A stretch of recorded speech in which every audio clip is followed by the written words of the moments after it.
Hello and welcome to the 5th edition of the Goa Arts and Literary Festival 2014. I have with me Sam Miller, who's been working with BBC since 1986. He's also written a book called A Strange Kind of Paradise, which is India through foreign eyes. So, how did you join BBC in 1986?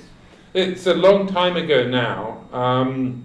I was fresh out of college. I'd actually studied Middle Eastern politics, and I went in as a Middle East specialist, but very soon afterwards I made my first visit to India, and much of my life since then has been related to India. I've lived in Delhi for many years.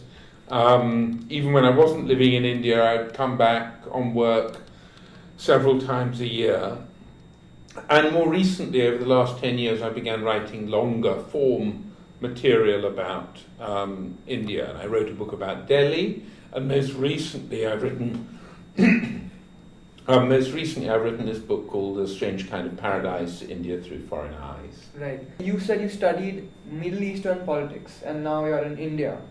So how was the transition? Well, in some ways for me, I've always been interested in places that weren't my home. I like learning languages, I like being in places that I didn't know, so it felt quite natural. But no, I met an Indian woman and married her, so that's the sort of story of my coming here.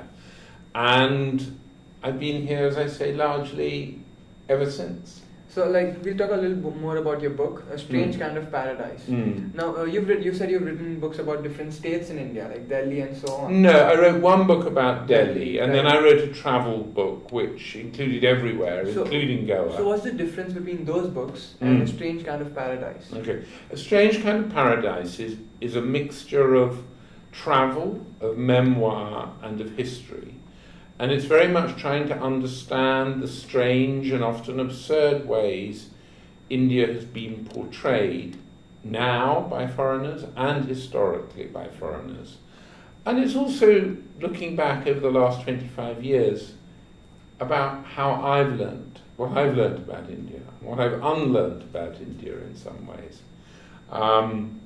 My first book was much more of a bit of travel writing. It was a journey through Delhi, describing the people I met en route. Well, the second book was an old-fashioned guidebook, so there's lots of material about Goa's heritage buildings, for instance. I don't think your title would be very accurate. I don't think you're a foreigner anymore. So writing that book is... Yeah, I know. I mean, from my point of view, I'm always a foreigner. Right. I will always be seen as a foreigner.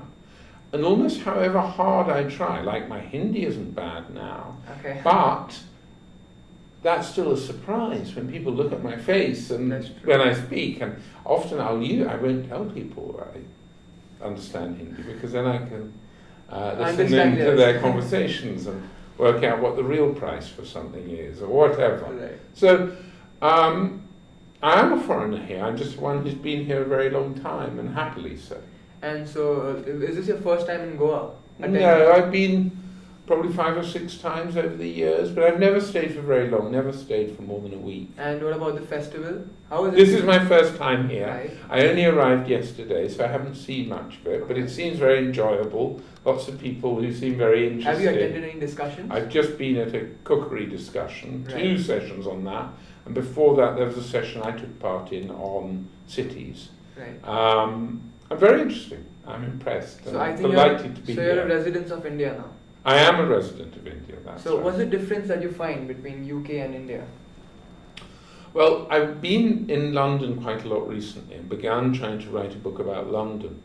And one of the things that's completely different, in India, if I go out for a walk in the streets of Delhi and I think in Panjim as well, and talk to people, they'll talk back to me. Right.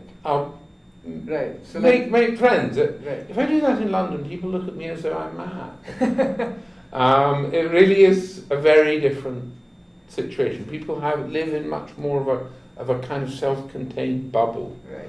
And they're very friendly when you know them, but if you don't know them, there's this sort of wall between you. And that's more and more striking the longer I live here. So I guess like on the note of being friendly and Mm. being great with everyone else in the world, Yeah. thank you to be at the 5th edition of the Goa Arts and Tree Festival 2014. Thank you very much, Sam. Thank you. Thank Very you. nice to meet you.